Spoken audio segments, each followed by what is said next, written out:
The Electric State stars Chris Pratt, Millie Bobby Brown, and Giancarlo Esposito share their connection with the film. I couldn't believe I got to be a part of it. The Electric State brings Simon Stalehag's beloved graphic novel to life with the help of a truly blockbuster cast. The movie tells the story of a teenage girl who crosses a post-apocalyptic United States in search of her brother, but as the world is populated by robots, she comes in contact with truly unique characters. This is where a number of the movie's most impressive voices may be found, as robots are voiced by stars including Anthony Mackie, Brian Cox, Jenny Slate, and Alan Tudyk. The actual people at the heart of the Electric State story are Michelle, played by Stranger Things' Millie Bobby Brown, and Keats, played by Jurassic World and Guardians of the Galaxy lead Chris Pratt. The Mandalorian's Giancarlo Esposito will be seen in the flesh as well, playing Colonel Bradbury.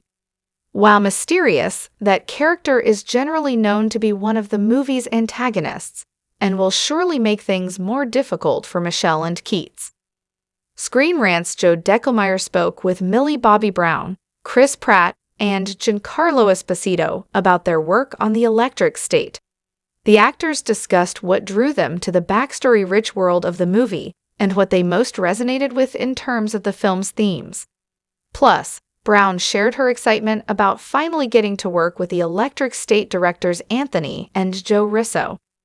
Millie Bobby Brown shares her excitement to work with the Russo brothers in the Electric State.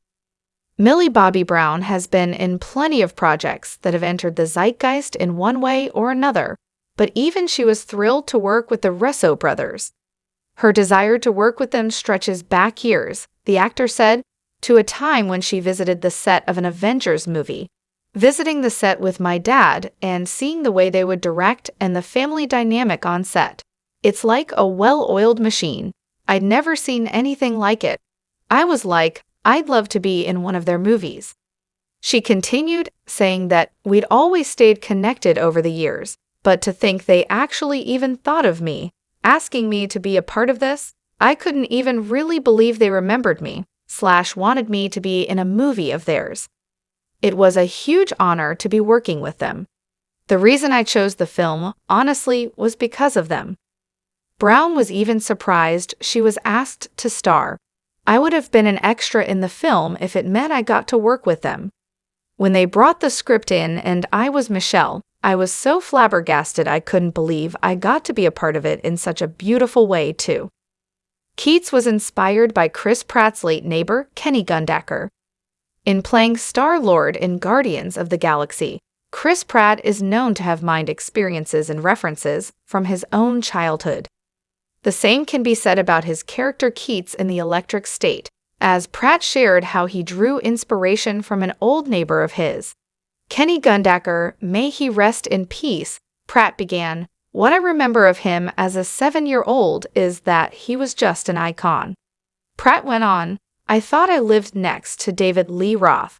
I saw Roth on MTV and I was like, oh, that's my neighbor. I see him every day.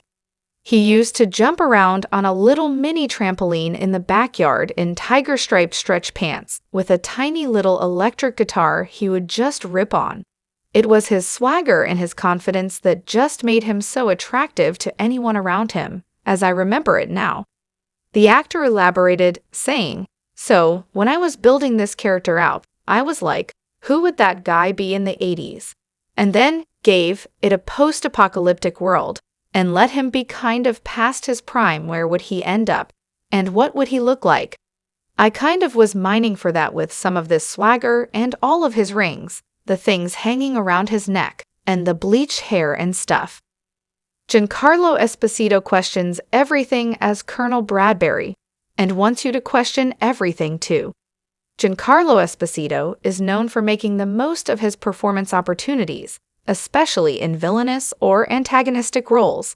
In the case of the Electric State, part of the actor's ability to do that was thanks to his connection to the film.